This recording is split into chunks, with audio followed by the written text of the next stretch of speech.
இன்றைக்கி குவாலாலம்பூரில் ஒரு ஹாப்பனிங்கான ஏரியாவுக்கு தான் போயிருந்தேன், விச் இஸ் புக்கிட் பின்டாங். அங்கே போகும்போது ஷவர்மா மட்டும்தான் சாப்பிடுவேன் அப்படின்ற ஒரு மைண்ட் செட்டில் இருந்தேன்.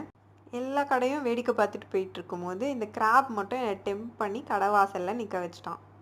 அது ரெடி ஆகிட்டு இருக்க மீன் டைம் ஆப்போசிட் ஷாப்பில் இந்த ஸ்கேலப்ஸ் இருந்தது, அழகாக இருந்தது. அது மேலே சேமியா சுற்றி அதை ஸ்டீம் பண்ணிகிட்டு இருந்தாங்க. பார்க்குறதுக்கு அழகாக இருக்குது, நமக்கு சாப்பிட்றதுக்கு டேஸ்ட் பட்ஸ் எப்படி ஒத்துக்குமான்னு தெரியல. அண்ட் சேம் ஷாப்பில் ஆயிஸ்டரும் இருந்தது, க்ரில் பண்ணிகிட்டு இருந்தாங்க. நான் ஏற்கனவே மசில்ஸ் சாப்பிட்ருக்கேன், எனக்கு அந்த டேஸ்ட் அவ்வளோ பிடிக்கல. ஸோ வேடிக்கை மட்டும் பார்த்துட்டு வந்துட்டேன். நம்ம செலக்ட் பண்ணி கொடுத்த கிராப் ரெடி ஆகிட்டு இருந்தது. அந்த ஸ்மெல் ரொம்ப நல்லா இருந்தது, அதனால் குக் பண்ணுற இடத்துக்கு பக்கத்துலேயே நின்றுட்டேன்.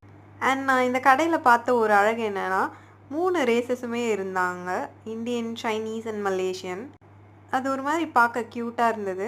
அப்புறம் இந்த மனுஷன் வேறு அங்கங்கே சுற்றிட்டு இருந்தார், மங்கி மேன். இவரை இந்தியன் மூவிலையா எங்கேயோ பார்த்த ஞாபகம், பட் எங்கன்னா தெரியல. அவரை பார்க்கும் போதெல்லாம் அதே தான் யோசிச்சுட்டு இருந்தேன், இப்போ வரைக்கும் மைண்ட் கேட்டல. சுட சுட கிராபை கையில் வாங்கினதும் டேஸ்ட் பண்ணணும்னு உட்காந்தோம், பட் எதிர்பார்த்த அளவுக்கு அதில் டேஸ்ட் இல்லை. அப்புறம் ஃபர்ஸ்ட் டைம் இவ்வளோ பெரிய ஸ்குவிட் பார்த்தேன். ஒரு மாதிரி பயமாக இருந்தாங்க. அண்ட் இன்னொரு கடையில் குழி பணியாரம் மாதிரி ஏதோ இருந்தது, அது என்னவா இருக்கும்னு பார்த்தா ஆக்டோபஸ் பால்ஸ் தான், டக்கோயாக்கி.